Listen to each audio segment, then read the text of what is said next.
Hello guys, स्वागत है आपका इस नए वीडियो में। आज के इस वीडियो में हम देखेंगे वैंगलिन और ऑल सीयर के बीच की इंटेंस फाइट। ये सिर्फ एक नॉर्मल बैटल नहीं है, ये दिमाग और पावर दोनों का टकराव है। इस वीडियो में हम ऑल सीयर की असली पावर भी देखेंगे, जो अब तक पूरी तरह रिवील नहीं हुई थी। लेकिन सवाल ये है, क्या वैंगलिन इतना स्ट्रांग हो चुका है कि ऑल सीयर का सामना कर सके, या फिर ये फाइट उसके लिए ज्यादा भारी पड़ने वाली है? इस आर्क में कुछ अनएक्सपेक्टेड मोमेंट्स भी आएंगे, जो स्टोरी को इंटरेस्टिंग बना देते हैं। मैं इस आर्क को 2 या 3 पार्ट्स में कवर करूंगा, क्योंकि एक पार्ट में सब डिटेल देना मुश्किल है। और कहानी शुरू होती है डीमन स्पिरिट लैंड से। तो चलिए शुरू करते हैं। डीमन स्पिरिट लैंड के ऊपर जो पैलेस पहले सिर्फ इल्यूजन लग रहा था, वो धीरे धीरे सॉलिड होने लगा। ऐसा लग रहा था जैसे वो सीधा किंगलिन के केव से यहाँ शिफ्ट हो गया हो। जैसे ही फ्लावर इंपीरियल कॉन्क्यूबाइन पैलेस से बाहर आई, पूरा पैलेस और उसके आसपास के हजारों पर्पल फ्लावर्स श्रिंक होके एक छोटी सी हेयरपिन बन गए। उसने अपने हाथ बंद किए और हेयरपिन उसके बॉडी में मर्ज हो गया। वो शांत खड़ी थी। उसने एंशिएंट डेविल टाजिया को देखा। आंखों में उदासी थी। इतने सालों बाद सामने खड़े थे, लेकिन एहसास वैसा नहीं था, जैसे सब कुछ सेम हो पर सोल अलग हो। टाजिया की आंखें लाल चमकी। उसने हल्का सा हंसकर कहा कि किंगलिन की 8 इंपीरियल कॉन्क्यूबाइंस सब मशहूर थीं और फ्लावर इंपीरियल कॉन्क्यूबाइंस सबसे ज्यादा। उसने कहा कि किंगलिन मर चुका है और अगर वो चाहे तो उसकी कॉन्क्यूबाइन बनकर कल्टीवेशन फर्नेस बन सकती है। वो बोलते वक्त रिलैक्स्ड लग रहा था, लेकिन असल में वो अलर्ट था। उसे किंगलिन की प्लानिंग से डर था। किंगलिन फ्यूचर कैलकुलेट करने में माहिर था और फ्लावर इंपीरियल कॉन्क्यूबाइन का यहां अपीयर होना क्लियरली किसी प्लान का पार्ट लग रहा था। जैसे ही टाजिया ने मूव किया, डीमन स्पिरिट लैंड हिल गया। स्काई में ब्लैक फॉग फैल गई। उसने हाथ बढ़ाया और फॉग एक जायंट आर्म बनकर फ्लावर इंपीरियल कॉन्क्यूबाइन की तरफ बढ़ी। साथ ही उसके पास खड़ा ह्यूमन शेप्ड क्रीचर वांगलिन पर लॉक करके सीधा उसकी तरफ चार्ज हुआ। उसके मूव करते ही हवा में सोनिक बूम सुनाई देने लगे। मास्टर वॉइड की हालत बहुत खराब थी। उसकी सांसें भारी थी, बॉडी अनस्टेबल थी। चेहरा ऑलमोस्ट इंसान जैसा नहीं लग रहा था। आंखों में मैडनेस थी। उसका सिर्फ एक फोकस था, वांगलिन। सेलेस्टियल क्लाउड कपल ने ह्यूमन शेप्ड क्रीचर और मास्टर वॉइड को ब्लॉक किया, लेकिन दोनों पहले से इंजर्ड थे। मास्टर वॉइड और ज्यादा वायलेंट हो गया जब उसको रोका गया। वांग वेई ने उसको स्टॉप करने की कोशिश की। तब मास्टर वॉइड ने मुंह से काला ब्लड निकाला। वो ब्लड नॉर्मल नहीं था, उसमें अजीब हीट थी और वो नेट जैसा फॉर्म लेकर वांगलिन पर अटैक करने लगा। वांग वेई ने आइस माउंटेन समन की, लेकिन ब्लड ने आइस को मेल्ट कर दिया और पूरा आइस काला पड़ गया। वांग वेई ने वांगलिन को बताया कि ये फर्स्ट हेवेंस ब्लाइट है, बॉडी ब्लाइट। निर्वाणा शैटरर स्टेज पर कल्टीवेटर का बॉडी धीरे धीरे खुद ही कोलैप्स करता है जब तक सोल खत्म ना हो जाए। मास्टर वॉइड का बॉडी ऑलरेडी टूट रहा था, फिर भी वो वांगलिन की तरफ बढ़ रहा था। दूसरी तरफ जब ब्लैक फॉग का जायंट आर्म फ्लावर इंपीरियल कॉन्क्यूबाइन पर आया, उसने कामली रिएक्ट किया। उसकी फिंगर टिप पर एक छोटा स्फीयर बना जिसमें इल्यूजन फ्लावर्स थे। जायंट आर्म टकराकर टूट गया। टाजिया ने फिर स्टार बरियल स्पेल यूज किया। ब्लैक फॉग स्फीयर्स में बदल गई, जो ब्राइट स्टारलाइट एमिट करने लगी। रात होने के बावजूद पूरी जमीन रोशन हो गई। ये किंगलिन के सन, मून एंड स्टार स्पेल का हिस्सा था। फ्लावर इंपीरियल कॉन्क्यूबाइन ने शांत तरीके से कहा कि टाजिया इस स्पेल की असली पावर नहीं दिखा सकता। उसने 9 एनर्जी बॉल्स क्रिएट किए जिसमें सोर्स ओरिजिन एनर्जी थी। वो उसके आसपास फॉर्मेशन में घूमने लगे। जब स्टारलाइट नीचे आई, वो उस पर गैदर हो गई। उस जगह की रोशनी और इंटेंस हो गई। इसी वक्त डीमन स्पिरिट लैंड के बाहर वर्मिलियन बर्ड का ट्रू स्पिरिट और vermilion bird divine sect seal को तोड़ने में लगे थे। आखिरकार सील क्रैक हो गया। Sky layer by layer collapse होने लगा, जैसे कोई आर्टिफिशियल कवरिंग टूट रही हो। उसकी जगह रियल स्टारी स्काई दिखने लगा। वर्मिलियन बर्ड डिवाइन सेक्ट पहुंच चुका था। अब सिचुएशन सिंपल फाइट से बढ़कर कुछ और बन चुकी थी। जैसे ही डीमन स्पिरिट लैंड का स्काई कोलैप्स होने लगा और वर्मिलियन बर्ड डिवाइन सेक्ट की प्रेजेंस फील होने लगी, सिचुएशन कंप्लीटली चेंज हो गई। इसी मोमेंट पर पहली बार ऑल सीयर ने हल्का सा फ्राउन किया। अब तक सेलेस्टियल एम्परर केव के अंदर जो कुछ भी हुआ था, सब उसकी कैलकुलेशन के अंदर था। उसने हर मूव एंटिसिपेट किया था। वो जानता था कि ये केव सिंपल जगह नहीं है। हर लेयर, हर ट्रैप, हर इवेंट के पीछे चिंगलिन के प्लान्स छुपे हुए हैं। और यहां एंटर करना मतलब इनडायरेक्टली चिंगलिन के साथ एक साइलेंट बैटल शुरू करना। ये सिर्फ पावर का क्लैश नहीं था, ये प्रेडिक्शन का वॉर था। ऑल सीयर के लिए ये एक रेयर अपॉर्चुनिटी थी। अगर वो चिंगलिन के प्लान को तोड़ देता, उसका डाव हार्ट नेक्स्ट लेवल पर पहुंच जाता। अगर फेल होता तब भी उसे समझ मिलती। लेकिन प्रॉब्लम तब शुरू हुई जब वोंग लिन ने पहली बार वर्मिलियन बर्ड अवेकनिंग की। वो ऑल सीयर की कैलकुलेशन के बाहर था। फिर सेकेंड अवेकनिंग, और उस मोमेंट से अनप्रेडिक्टेबल वेरिएबल्स मल्टीप्लाई होने लगे। अब स्काई कोलैप्स हो रहा था, सील टूट रहा था। ये उसके एक्सपेक्टेड फ्लो से अलग था।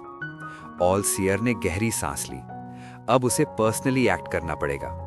उसने आंखें बंद की। उसके बॉडी से 7 कलर्ड लाइट निकली, फिर ग्रे ऐड हुआ, टोटल 8 कलर्स। और फिर उसके सामने 8 अवतार्स खड़े थे, हर एक अलग रोब कलर में, हर एक का aura slightly different. Grey robed all seer सबसे कंपोज्ड लग रहा था। वो सब इंस्टेंटली स्कैटर हो गए। 3 अवतार्स कोलैप्स्ड स्काई की तरफ गए, सील के ब्रेकडाउन को कंट्रोल करने, बाकी वोंग लिन और सेलेस्टियल क्लाउड कपल की तरफ। उधर फ्लावर इंपीरियल कॉन्क्यूबाइन स्टारलाइट से घिरी हुई थी। उसके 9 एनर्जी बॉल्स अब भी रोटेशन में थे, लेकिन उनकी ब्राइटनेस थोड़ी कम हो चुकी थी। ताजिया ने स्काई की तरफ देखा। उसका एक्सप्रेशन सीरियस हो गया। उसने एक लार्ज ब्लैक ब्लेड समन की, लेकिन उसने फ्लावर इंपीरियल कॉन्क्यूबाइन को टारगेट नहीं किया। उसने स्काई को स्लैश किया। ब्लेड एनर्जी सीधा ऊपर गई। फ्लावर इंपीरियल कॉन्क्यूबाइन ने हल्का सा स्माइल दिया। उसे याद आया जो चिंगलिन ने कभी कहा था, जो तुम्हें बचाएगा उसका नाम वोंग होगा। जब celestial spirit heaven realm collapse करेगा, तुम्हें अवेकन होने का चांस मिलेगा। स्काई का कोलैप्स देखकर उसे समझ आ गया वो मोमेंट आ गया है। जैसे ही ताजिया की ब्लेड एनर्जी स्काई में गई, फ्लावर इंपीरियल कॉन्क्यूबाइन का बॉडी हल्की सी ब्लर हुई। नेक्स्ट मोमेंट वो स्काई में ब्लेड के सामने अपीयर हुई। उसने 9 एनर्जी बॉल्स को फॉरवर्ड पुश किया। क्लैश। इंपैक्ट ने उसे पीछे धकेल दिया। ताजिया की आंखों में किलिंग इंटेंट फ्लैश हुआ। वो सीधा उसकी तरफ चार्ज हुआ। और नीचे वांग लिन की सिचुएशन रैपिडली डेंजरस हो गई। वांग वे का बनाया ग्लेशियर कोलैप्स हो गया। मास्टर वॉइड ऑलमोस्ट बीस्ट की तरह चार्ज कर रहा था। ग्रे रोब्ड ऑल सीयर सबसे फास्ट था, 2 और अवतार्स उसके पीछे। टोटल 4 पावरफुल कल्टिवेटर्स एक साथ वांग लिन की तरफ आ रहे थे। वांग लिन ने प्यूपिल्स कॉन्ट्रैक्ट किए और रिट्रीट किया। इसी इंस्टेंट स्काई फाइनली क्रैक हो गया, जैसे एक बड़ा मिरर टूट गया हो। फ्रैगमेंट्स नीचे गिरने लगे, और उसके पीछे वर्मिलियन बर्ड के ट्रू स्पिरिट का क्राई पूरा डीमन स्पिरिट लैंड में एको हुआ। लेकिन वोंग लिन के पास ऊपर देखने का टाइम नहीं था। रिट्रीट करते हुए उसने सडनली एक फेमिलियर पावर फील की। लॉ, वही लॉ जो उसने वाटर स्पिरिट प्लैनेट पर कॉम्प्रहेंड की थी। उसका पहला self created spell, sundered night, sea से जन्मी हुई रात को चीर देने वाली पावर। मास्टर वॉइड और 3 ऑल सीयर अवतार सामने थे, लेकिन वोंग लिन रुक गया, बिल्कुल बिना हेजिटेट किए। उसने आर्म्स रेज किए। उसकी आंखों में एक इंटेंस फोकस था। जो लॉ ऑफ ओरिजिन स्काई से एंटर हुआ था, वो जैसे अट्रैक्ट होकर उसकी तरफ रश हुआ। उसका माइंड एक स्ट्रेंज स्टेट में चला गया। बैटलफील्ड फेड हो गया, सिर्फ एक मेमोरी रह गई। वो मोमेंट जब उसने पहली बार रात को चीर देने वाली फोर्स समझी थी। ग्रे रोब्ड ऑल सीयर ने यह चेंज नोटिस किया। उसकी आंखें नैरो हो गई।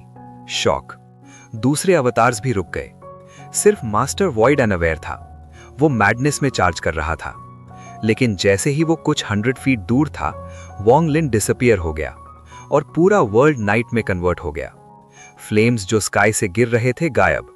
स्काई पिच ब्लैक, हर जगह अंधेरा, बस वेव्स की आवाज, जैसे वो एक एंडलेस सी के ऊपर खड़े हों। ग्रे रोब्ड ऑल सीयर और बाकी अवतार्स भी उस नाइट में थे। डिवाइन सेंस स्प्रेड किया, कुछ नहीं मिला, जैसे वोंग लिन लॉ के साथ मर्ज हो गया हो। मास्टर वॉइड रोर कर रहा था, सी को अटैक कर रहा था। ग्रे रोब्ड ऑल सीयर को एक अनफेमिलियर फीलिंग हुई, फियर। दूर होराइजन पर एक रेड लाइट दिखी। उसने तुरंत पहचान लिया, लॉ ऑफ ओरिजिन, वोंग लिन के पास। वो बिलीव नहीं कर पा रहा था। रेड ग्लो ब्राइट होने लगा और होराइजन पर एक फायरी रेड सनराइज होने लगा, प्योर रेड। नीचे सी रेज करने लगी। सबको एक इल्यूजन फील हुआ, जैसे उनका बॉडी डिसॉल्व होकर नाइट स्काई का पार्ट बन रहा हो। इवन मास्टर वॉइड मोमेंटरीली होश में आ गया। उसकी आंखों में हॉरर था। Law of origin. जब वोंग लिन मिड स्टेज निर्वाणा स्क्रायर पर था तब उसने सनडर्ड माइट क्रिएट किया था। अब वो पीक निर्वाणा स्क्रायर पर था और लॉ ऑफ ओरिजिन खुद रिवील हो चुका था।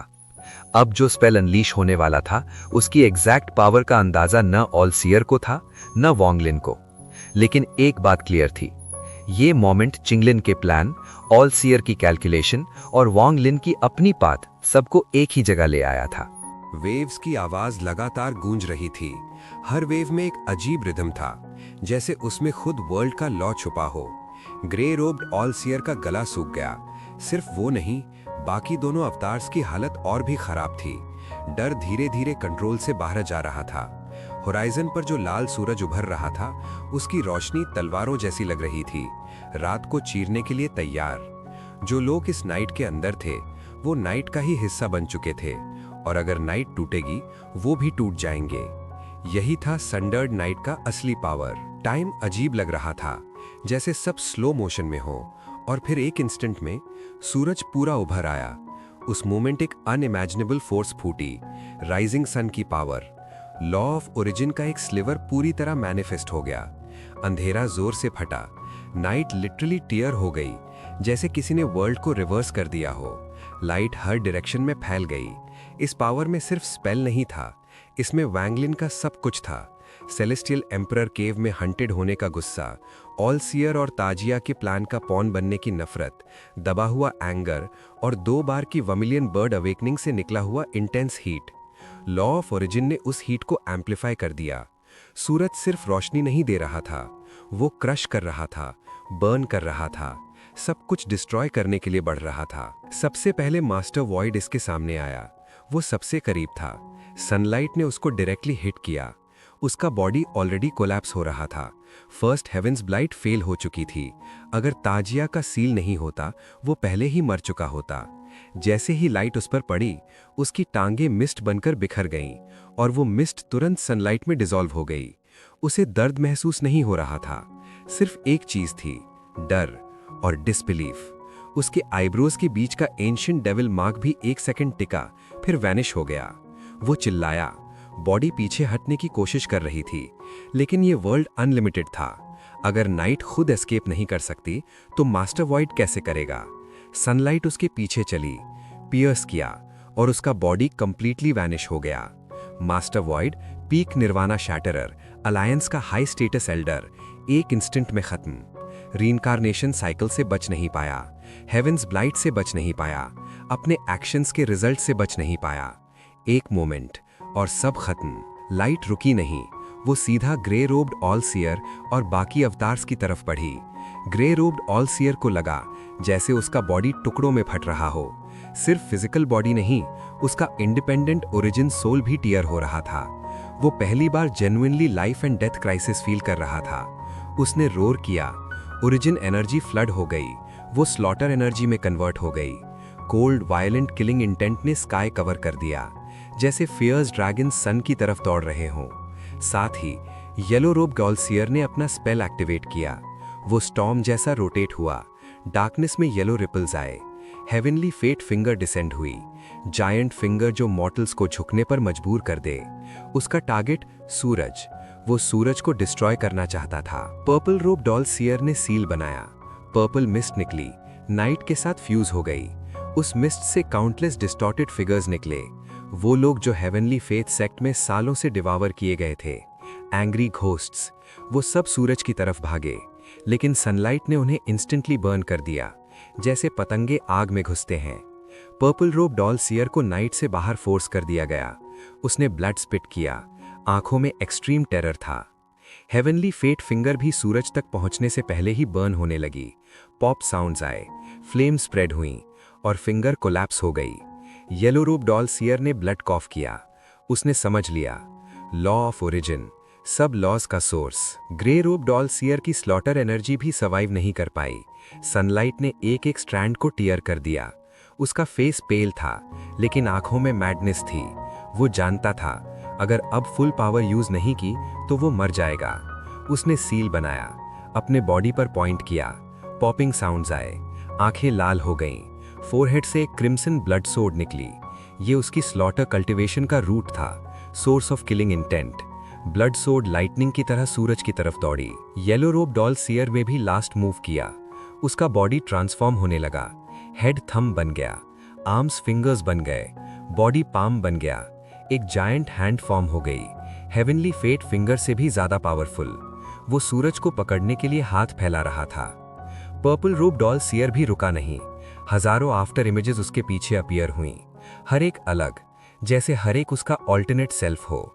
जैसे जैसे वो सूरज के पास गया, हर शैडो उसके अंदर मर्ज होती गई। उसका ऑरा रैपिडली इंक्रीज हो रहा था। अब तीनों ट्रैप्ड बीस्ट्स की तरह फाइट कर रहे थे। उनके पास एक ही ऑप्शन था, या तो इस सूरज को तोड़ दो या फिर इस राइजिंग सन के साथ खुद भी खत्म हो जाओ। और इस सब के बीच में वैंग लिन कहीं दिख नहीं रहा था, लेकिन उसकी विल पूरी नाइट और राइजिंग सन के अंदर मौजूद थी। आज के लिए बस इतना ही। नेक्स्ट वीडियो बहुत ही इंटरेस्टिंग होने वाली है, तो नेक्स्ट पार्ट के लिए जल्दी से चैनल को सब्सक्राइब कर लो। मिलते हैं नेक्स्ट वीडियो में, तब तक के लिए बाय।